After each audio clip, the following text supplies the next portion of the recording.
En primer lugar, por el Grupo Parlamentario Confederal de Unidas Podemos, En Comú Podem, Galicia en Común, tiene la palabra la señora Fernández Castañón. Gracias, presidenta, y bien llegado, señor García. Enhorabuena por su candidatura, por su trayectoria y también por su proyecto. Hay tres cuestiones que a nuestro grupo parlamentario le preocupan especialmente de la corporación de RTVE. Una tiene que ver con la situación actual de las trabajadoras interinas, pero no únicamente, sino con las relaciones laborales en general dentro de la corporación, ya que entendemos que esta situación de interinidad es un síntoma de un problema estructural mayor que viene arrastrándose desde el ERE de 2006 y probablemente desde antes. Bueno, conocer su visión, ya que además a la conflictividad laboral ha dedicado una parte, creemos que importante, de su proyecto. También nos interesa, en tanto que hablamos de un servicio público, las condiciones de transparencia en las que, bueno, pues ahora mismo entendemos que tienden a la opacidad y cuál es su visión sobre esto. Y por último, lo que tiene que ver con, bueno, dos cuestiones: la producción propia, también el aprovechamiento de la plantilla sin irnos a una negativa absoluta respecto a que se puedan contratar servicios también externos, pero entendiendo que debe primar primero, valga la redundancia, el aprovechamiento del talento y de la capacidad y el trabajo de la plantilla de la corporación. Y también lo que entendemos que es la manipulación informativa, es decir, la recuperación de la credibilidad por parte de la corporación hacia la ciudadanía para que sea de nuevo un referente en tanto que información. Y si tiene ocasión de hablarnos de esto, se lo agradecemos. Muchas gracias, señora Fernández. Por el Grupo Parlamentario Vox tiene la palabra el señor Sánchez del Real. Muchísimas gracias. Bienvenido al Congreso. Gracias por participar en el proceso de selección para los órganos de Radio Televisión Española, eventualmente la presidencia. Tengo una pregunta muy específica para usted. Bueno, son dos. Una, su visión del concurso, cómo se ha producido, cuál es su interpretación de cómo ha ido avanzando hasta ahora. En segundo lugar, si puede hacernos una actualización de su proyecto / su interpretación del estado de la cuestión, el estado de la situación de Radio Televisión Española a 2021, a febrero de 2021 y no a julio de 2018. Y si me gustaría, si pudiera usted entrar en algún detalle sobre el modelo territorial de Radio Televisión Española. Usted tiene una experiencia evidente en un ámbito territorial, en este caso muy querido para mí, como es Granada. Entonces, me gustaría entender cómo ve usted la actual situación de Radio Televisión Española, cómo también determinados modelos políticos, incluso muchos de los proyectos que hemos visto aquí, abogan por una dualidad Madrid-Barcelona, cuando existen muchas otras Españas y otros territorios que deberían estar cubiertos adecuadamente con sus peculiaridades, y cómo ve usted la función de servicio público de un ente como este en todos, para que sea equilibrado en todos los territorios del ámbito nacional. Y por último también su proyección, cómo ve usted a Radio Televisión Española en su proyección externa, dos aspectos: la proyección territorial hacia Hispanoamérica, hacia el resto, Hispanoamérica y el mundo en conjunto, y también la proyección hacia el mercado. ¿Cómo ve usted la relación que debe tener? Y ahí entramos en temas de producción, de coproducción que se han mencionado ya. ¿Cómo ve usted a Radio Televisión Española como un player del mercado audiovisual cambiante y cada vez más digital en España y en el mundo? Muchísimas gracias. Muchas gracias, señor Sánchez. Por el Grupo Parlamentario Popular en el Congreso tiene la palabra el señor Carazo Hermoso. Gracias, presidenta. Bienvenido, señor García, y enhorabuena y gracias también, como estamos haciendo con todos los candidatos, por formar parte de este proceso, por transmitirnos su visión sobre cómo mejorar la Corporación Pública Radio Televisión Española. Nosotros, desde el Grupo Popular, estamos planteando a todos los comparecientes en esta comisión 3 preguntas, las mismas 3 preguntas. Somos conscientes de que son muchas las preguntas que les hacemos desde los grupos parlamentarios y que el tiempo que tienen es limitado, pero le agradeceríamos si pudiera hacer alguna reflexión en torno a estas 3 cuestiones. En primer lugar, ¿qué cree que va a traer la vuelta a la normalidad institucional con la que aspiramos con la conclusión de este concurso, con la llevada a término de este concurso? ¿Qué cree que va a aportar? ¿Qué aspectos positivos para la corporación cree que va a traer? En segundo lugar, ¿Cómo cree que Radio Televisión Española puede huir de la polémica y puede aspirar a la confianza social, incluso a la paz social interna? Usted es trabajador en una unidad territorial. Nos interesaría que nos ofrezca esa visión sobre cómo puede volver el sosiego y una mayor aceptación de la corporación pública entre los trabajadores y entre los ciudadanos. Y, en tercer lugar, usted es trabajador de Radio Televisión Española, sabe que hay voces que ponen en cuestión la viabilidad, no solo económica, sino la propia existencia de la radio televisión pública. Es verdad que el mercado es muy cambiante, es verdad que lo que tenemos, el mercado audiovisual que existe en el año 2021, no tiene nada que ver con lo que existía hace algunos años, y nos gustaría que nos aportara argumentos a favor de por qué es necesaria una televisión pública, de qué servicio público puede ofrecer en estos momentos Radio Televisión Española, y sumar argumentos en defensa de esa Radio Televisión pública que usted conoce bien. Muchas gracias por sus explicaciones. Gracias, presidenta. Muchas gracias, señor Carazo. Por el Grupo Parlamentario Socialista tiene la palabra la señora Raya Rodríguez. Gracias, presidenta. Buenos días, buenas tardes ya, señor García. Bienvenido a esta comisión. Le agradecemos el esfuerzo que hacen todos los candidatos que comparecen aquí para explicarnos de una manera tan breve su proyecto. La verdad que en su proyecto usted habla en línea, es bastante amplio, habla en líneas generales de muchas de las problemáticas que han saltado en esta comisión. Habla de conflictividad laboral, habla de independencia, habla de carrera profesional, de programa, financiación, en definitiva de muchos puntos. Pero nosotros sí es verdad que le hemos planteado a todos los candidatos a día de hoy, 2 años más tarde de haber presentado este proyecto, cuáles son los principales retos que creen que tiene ahora mismo la Corporación de Radio y Televisión Española por delante. Y dada su experiencia, también hemos preguntado mucho y nos interesa saber mucho su opinión sobre la estructura. Usted habla de la estructura territorial, qué papel deben jugar los centros territoriales y si cree que los centros de producción de Cataluña y de Canarias están siendo eficientes o se podrían, utilizar de una manera quizás más novedosa hasta para exportar, digamos, algunos productos producidos en estos centros territoriales. Nada más. Muchas gracias. Muchas gracias, señora Raya. Para cerrar la comparecencia, tiene la palabra don Julio Antonio García de la Paz, candidato al Consejo de Administración de la Corporación Radio y Televisión Española.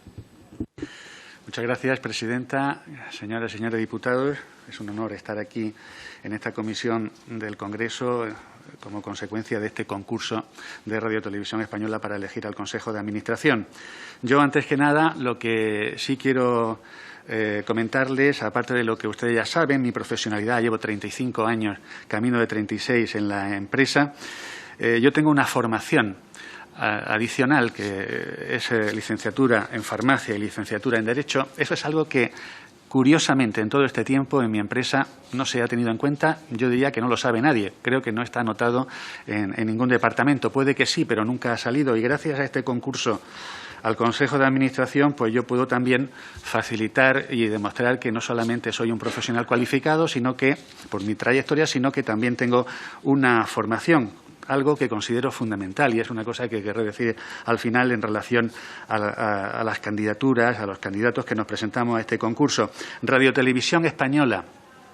¿A qué Radio Televisión Española nos estamos refiriendo? Lógicamente a la de 2018, cuando se presentó el concurso, y a la de 2021, que es en la que nos encontramos. Pero yo entré en Radio Televisión Española en el año 1985, cuando llevaba 5 años constituido el ente público Radio Televisión Española, que es como se denominaba entonces. Éramos 14.000 y pico, no llegábamos a 15.000 trabajadores en el ente público. Posteriormente, cuando llegamos al año, 20 años después, llegamos al año 2006, tuvimos una situación difícil y en ese momento pues se planteó un recorte importante que afectaba fundamentalmente a la radio. Nos querían eliminar las emisoras provinciales y entonces es algo que yo comento en el proyecto, pues con 8 millones de euros podíamos mantener perfectamente a la radio local, que es algo esencial en el funcionamiento de una entidad como Radio Televisión Española. Solamente 8 millones de euros comparado con el presupuesto general de Radio Televisión Española era algo relativamente pequeño. Luego hubo un plan de viabilidad que fue costoso. Se planteó un ERE con 4.150 trabajadores que tuvieron que salir cuando cumplías más de 52 años. Ahí perdimos un capital humano muy importante, como se pueden imaginar. Curiosamente, a la hora de nombrar máximo responsable, entonces ya la corporación, nuevo presidente, los grupos políticos, los principales partidos, tuvieron que retrotraerse a la época de la UCD para buscar un presidente que en esos momentos pues ya tenía 80 años. Entonces había una contradicción evidente, una paradoja entre la salida de trabajadores con 52 años y una presidencia en un momento que era bastante ya difícil y muy competitivo con otras televisiones, con otras plataformas y bueno, pues parece que eso siempre llama la atención, ¿no? Cuando yo me presento a este concurso, lo hago con cierta humildad, porque no puede ser de otra manera. Yo no soy un hombre de despacho, yo soy una persona que trabaja en la sala de máquinas. Conozco muy bien pues detalles relativos al funcionamiento del día a día. Conozco perfectamente cómo funciona. Trabajo en un centro pequeño, en Granada, pero Andalucía es una comunidad muy grande, tan grande casi como Portugal. Es como Portugal apaisado. Prácticamente. Yo a mis compañeros de Andalucía les digo que cuando nosotros hacemos una función de servicio público en radio y televisión, pues es como si estuviésemos en Lisboa y tenemos que cubrir todo un país. Bueno, pues Andalucía tiene esas características. Los centros territoriales no son todos iguales. Yo, por las preguntas que me han hecho, quiero responder a la señora Fernández Castañón en relación a la situación de los trabajadores interinos. Mire, yo le voy a dar un detalle de algo que no sé si tiene que ver, pero sí demuestra que algo no funciona en nuestra empresa. Y es que, por ejemplo, hay el caso de una chica que podía haber sido contratada y además que ella había hecho las prácticas de televisión en nuestra unidad informativa, fue muy bien evaluada. Y, sin embargo, aunque ella tiene la titulación, ella tiene el documento de recursos humanos de que efectivamente ha realizado las prácticas y que fue evaluada muy positivamente, pues una cuestión administrativa, el hecho de haber presentado tenía un plazo de 1 año para entregar una documentación, algo que hacíamos nosotros, los responsables, los jefes, el personal de la casa, con la empresa, bueno, pues esa carga se la trasladaron a la persona que quería entrar en el banco de datos, que hacía las prácticas. Bueno, pues hace unos meses esa chica no pudo ser contratada porque aunque tenía el certificado de haber realizado las prácticas, pues aquí lo importante era el hecho de que no había presentado los papeles, una cuestión burocrática, lo que en derecho se llama un error subsanable. Yo creo que esto es algo que determina el que hay cosas elementales no se hacen correctamente en nuestra empresa. Es una cuestión de seguridad jurídica, si es algo que podemos arreglar. A veces el sentido común es suficiente, pero si no, podemos ir al derecho y podemos solucionarlo perfectamente porque eso está establecido en el derecho. El concurso de Radio Televisión Española ha seguido una serie de vericuetos, un camino tortuoso y aquí estamos.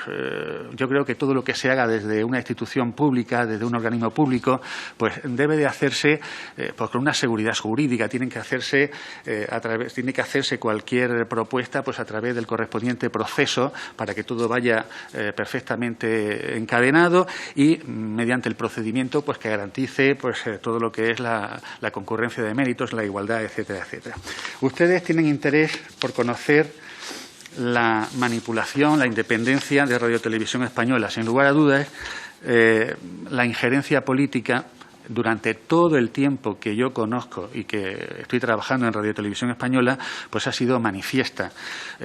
Ahora mismo, Televisión Española, que suele ser el medio que llama más la atención, en detrimento de la radio, que es la hermana pobre, Televisión Española es la televisión de Podemos. Hace 2 años y medio era la televisión del Partido Popular.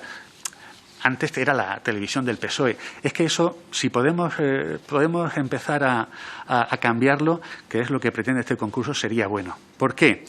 Pues porque va en nuestro prestigio. precisamente si ha habido perjuicio a Radio Televisión Española durante todo este tiempo, si no tenemos ese prestigio, si no estamos interiorizados en el conjunto de la ciudadanía española, como lo está la BBC en la ciudadanía británica, es porque no hemos hecho una buena política en relación a Radio Televisión Española.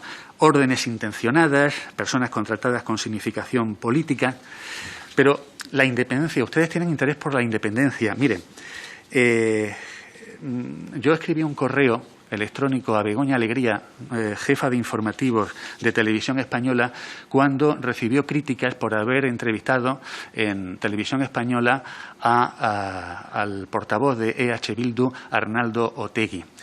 Miren, el señor Otegi, y vuelvo a ir a la seguridad jurídica, que estamos en un Estado social y democrático de derecho, el señor Otegi, cuando se presenta a unas elecciones, pues ha tenido un pasado, y el señor Otegi pues se presenta como candidato a un partido y reúne los requisitos legales, igual que el partido. Es elegido porque hay unos votantes que acuden a las urnas y que con su sufragio le permiten estar como portavoz de ese grupo. Bueno, pues en el correo que yo le enviaba a la directora de informativos, lo que le manifestaba era esa cuestión. No se trata de si está como portavoz parlamentario y estamos entrevistando a todos los portavoces de los grupos políticos, pues evidentemente hay que entrevistar al señor Otegi. Al señor Otegi, por cierto, se le hicieron 3 preguntas, el presentador le hizo 3 preguntas sobre si condenaba el terrorismo y ya respondió de esa manera. La sociedad española, bueno, pues la sociedad vasca, pues tendrían que entender que determinados candidatos, si moralmente no son buenos candidatos, pues los partidos políticos no deberían de elegirlos. Pero bueno, a nosotros como informadores eso nos da igual. Son representantes de la ciudadanía, son representantes de un grupo político, portavoz, y hay que entrevistarlo y no podemos entrar en cuestiones morales. Eso es independencia. También, ustedes mismos, ustedes pertenecen a la clase política y tienen disputas. Bueno, pues desde la derecha pues se les dice a ustedes los comunistas, gobierno social comunista, desde la izquierda se le dice a la derecha que sí, la ultraderecha. A nosotros eso, como periodistas, nos tiene que dar igual, porque son los mismos argumentos. Son personas que han sido elegidas en unos grupos políticos, todos respetan, evidentemente, y cumplen la normativa que marca la ley para presentarse a unas elecciones, son elegidos por los ciudadanos y, evidentemente, a nosotros eso no podemos entrar en ese debate. Nosotros, como periodistas, tenemos que estar al margen de las valoraciones políticas que hacen ustedes. En fin, ya les digo que la manifestación de la manipulación informativa es algo que debe de evitarse y que debemos de tener otros comportamientos.